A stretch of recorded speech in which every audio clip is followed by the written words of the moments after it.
అందరికీ నమస్తే అండి. Welcome back to our channel. మనకి శివరాత్రి పూజా విధానము, అదేవిధంగా శివరాత్రి రోజు మనం ఎలా అభిషేకం చేసుకోవాలి అన్ని వీడియోస్ అయితే అప్లోడ్ చేసాం కదండి. ఈ రోజైతే శివరాత్రి రోజు లింగోద్భవ సమయం అంటే అర్ధరాత్రి పూజ చాలా విశేషమైందండి. ఈరోజు శివరాత్రి రోజు అర్ధరాత్రి పూజ ఎవరైతే చేస్తారో వాళ్ళకి కోరిన కోరిక ఖచ్చితంగా ఆ శివయ్య దయ వల్ల తీరుతుంది.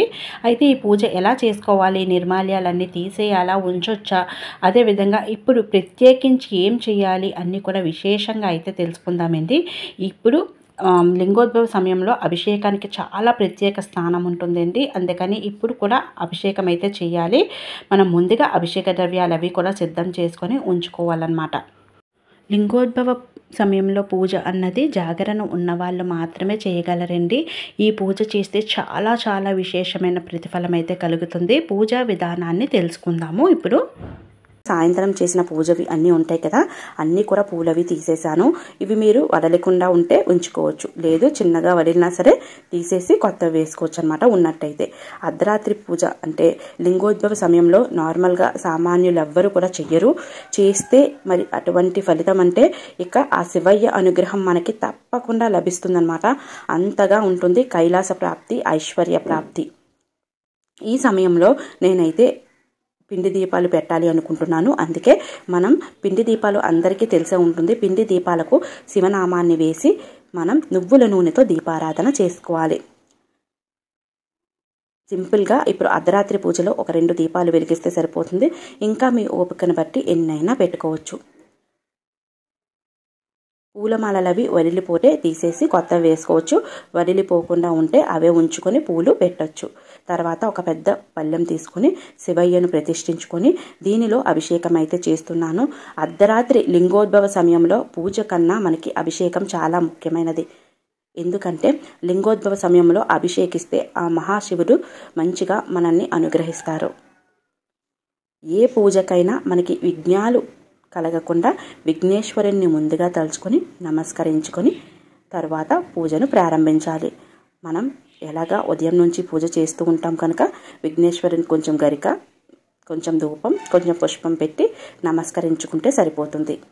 తర్వాత మనం స్వామివారిని మంచిగా అభిషేకించాలి. బిల్వపత్రాలు ఉన్నట్టయితే ముందు ఉపయోగించిన బిల్వపత్రం ఒక్క పత్రం దొరికినా చాలు. పత్రాలను కడిగి మళ్ళీ స్వామివారికి పెట్టొచ్చు.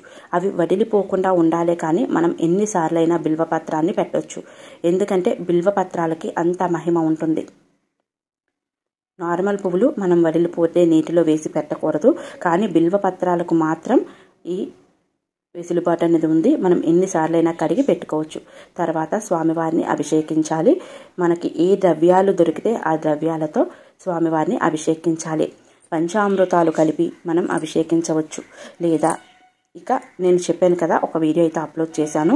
ఆ వీడియో కావాలి అంటే డిస్క్రిప్షన్లో లింక్ ఇస్తాను. అభిషేక ద్రవ్యాల గురించి మీరు కావాలి అంటే అవి చేసుకొని అర్ధరాత్రి పూజ చేసుకోవచ్చు.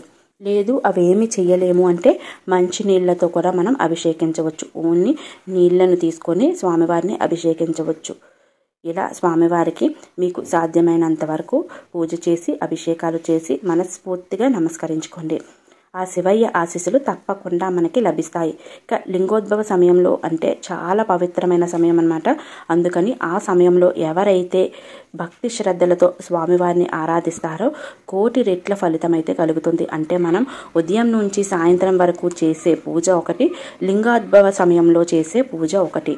లింగోద్భవ సమయంలో దేవతలు, మహర్షులు, పండితులు చేస్తూ ఉంటారు. అటువంటి సమయంలో అర్ధరాత్రి 12 గంటల సమయంలో ఎవరైతే స్వామివారిని భక్తి శ్రద్ధలతో ఆరాధిస్తారో వాళ్ళ అభిష్టాలన్నీ కూడా స్వామివారు తీరుస్తారు. ఇలా మనకి సాధ్యమైనంత వరకు అభిషేకం చేసి స్వామివారికి మంగళహారతి ఇవ్వాలి. అభిషేకం అనంతరం మనం చెప్పాను కదా, స్వచ్ఛమైన జలం కూడా వేస్తూ ఉండాలి. వేసి అభిషేకించి హారతి ఇచ్చి స్వామివారిని మళ్ళీ ఒక ప్లేట్లో అయితే పెట్టుకొని యథావిధిగా మనం పూజనైతే ఆచరించాలి. మనకి ఎలాగా జాగరణ ఉంటాం కనుక అదే మనం స్వామివారి నామాలు ఉచ్చరిస్తూ స్వామివారిని ఆరాధిస్తూ అభిషేకిస్తూ ఉన్నట్టయితే మన పూజకి మంచి ప్రతిఫలం అయితే కలుగుతుంది. ఎప్పుడూ పూజ చేసేవాళ్ళు ప్రతిఫలం కోసం ఆశించకూడదు అంటారు. కానీ మన పూజకి సంపూర్ణ ఫలితం అయితే మాత్రం కంపల్సరిగా దొరుకుతుంది.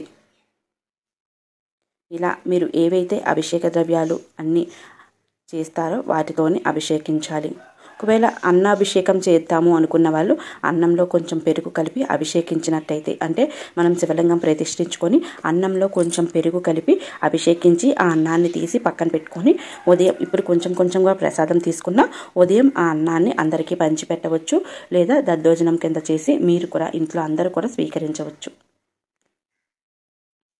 చూస్తున్నారు కదా, ఈ విధంగా మనం అర్ధరాత్రి అష్టోత్తర శతనామావళి, పంచాక్షరి, శివ పంచాక్షరి మంత్రాలు ఏవి రాలేని వాళ్ళు ఓం నమః శివాయ, ఓం నమః శివాయ అనే మంత్రాన్ని జపిస్తూ స్వామివారిని ఆరాధించవచ్చు. స్వామివారికి చంద్రహారతిని సమర్పించి మనం మళ్ళీ పూజను ప్రారంభించాలి. ఇవన్నీ ఉంచకూడదన్నమాట. అభిషేకం చేసిన ద్రవ్యంలో స్వామివారిని ఉంచకూడదు. అదంతా శుద్ధి చేసేసుకొని అర్ధరాత్రి అయినా పర్వాలేదు, అదంతా కూడా మంచిగా నీట్గా తీసేసుకొని మళ్ళీ స్వామివారిని అలంకరించకపోయినా పర్వాలేదు, ఇవన్నీ కూడా తీసేసి శుద్ధమైన గంగాజలంలో స్వామివారిని నీట్గా శుభ్రం చేసుకోవాలి. శుభ్రం చేసుకొని ఈ నీళ్ళను పక్కన పెట్టేసి ఉదయం అంటే రాత్రి సమయంలో మనకు అవ్వదు కదా, ఉదయం తీసి ఈ నీళ్ళను మనం ఏదైనా చెట్టు మొదట్లో వేసుకోవచ్చు. అది పెద్ద చెట్టు అయ్యేలా చూడండి. చిన్న చెట్లకు వేస్తే పాలు పెరుగు అన్నీ ఉంటాయి కదా, నువ్వుల నూనె అన్నీ కూడా అవి ఉండడం వల్ల అవి చనిపోతాయి అన్నమాట. అలా కాకుండా పెద్ద వృక్షం కానీ లేదా ఎవరు తొక్కని ప్రదేశంలో కానీ పెట్టుకోవాలి.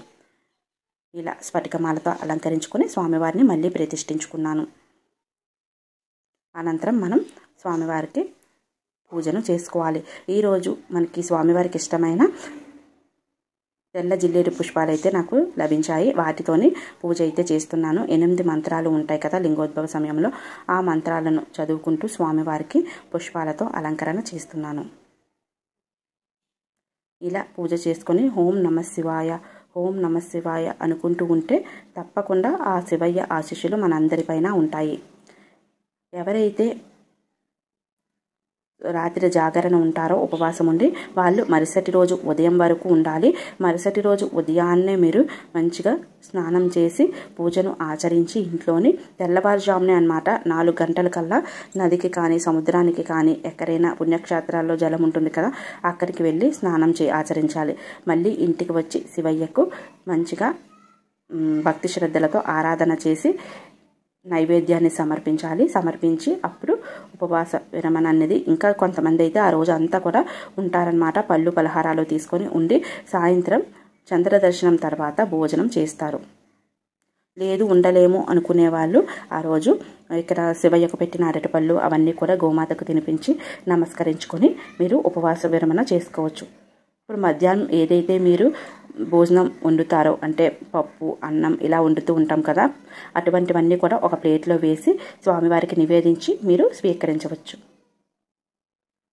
ఈ విధంగా మనం శివారాధన చేసినట్టయితే తప్పకుండా మనకి శివయ్య అనుగ్రహం అన్నది మనకి లభిస్తుంది.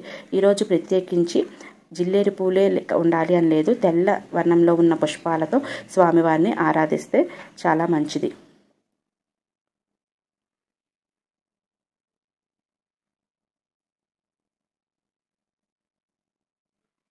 స్వామివారికి ధూపాన్ని సమర్పించి అదేవిధంగా నైవేద్యాన్ని కూడా సమర్పించాలి. చంద్రహారతి ఇవ్వాలి. అర్ధరాత్రి సమయంలో కూడా తప్పకుండా మనకి ఇల్లంతా కూడా ధూపాన్ని వేసుకోవాలన్నమాట. స్వామివారికి చూపించిన ధూపాన్ని ఇల్లంతా కూడా వేసుకోవడం వల్ల ఇల్లంతా కూడా మనకి పాజిటివ్గా ఉంటుంది. ఎటువంటి దుష్ట శక్తులు ఉన్నా సరే అవన్నీ కూడా హరిస్తాయి. శివయ్యకు పూర్ణఫలాన్ని సమర్పించాలి. మనం కొబ్బరి దీపాన్ని ఏ విధంగా పెడతామో అదేవిధంగా శివయ్యకు పూర్ణఫలం అంటే ఇష్టం. తప్పకుండా పూర్ణఫలాన్ని సమర్పిస్తూ ఉంటారు. అరటిపళ్ళు కొబ్బరికాయ నైవేద్యంగా పెడితే సరిపోతుంది. తప్పకుండా ప్రతి ఒక్కరు కూడా లింగోద్భవ సమయంలో అంటే అర్ధరాత్రి 12 గంటలకు పూజ అయితే చేయడానికి ట్రై చేయండి. ఏ టైంలో ఏ విధంగా పూజ చేయాలో నేను ఆల్రెడీ ప్రీవియస్ వీడియోస్లోనైతే అప్లోడ్ చేశాను. కావాలి అనుకుంటే ఒకసారి చెక్ చేయండి. మంచిగా స్వామివారికి ధూపము మంగళహారతి ఇచ్చి నమస్కరించుకోవాలి. ఈ వీడియో మీ అందరికీ యూస్ఫుల్ అనుకుంటున్నాను. యూస్ఫుల్ అయితే తప్పకుండా లైక్ చేసి షేర్ చేసి కామెంట్ చేయండి. ఏమన్నా తెలిసి కానీ తెలియక కానీ పొరపాటు ఉన్నట్టయితే నాకు తెలియజేయండి. నేనైతే రెగ్యులర్ చేసుకుంటాను. మరొకసారి మీకు మీ కుటుంబ సభ్యులకి అందరికీ కూడా మహాశివరాత్రి శుభాకాంక్షలు. మరొక వీడియోతో మళ్ళీ కలుద్దాము. Thanks for watching this video.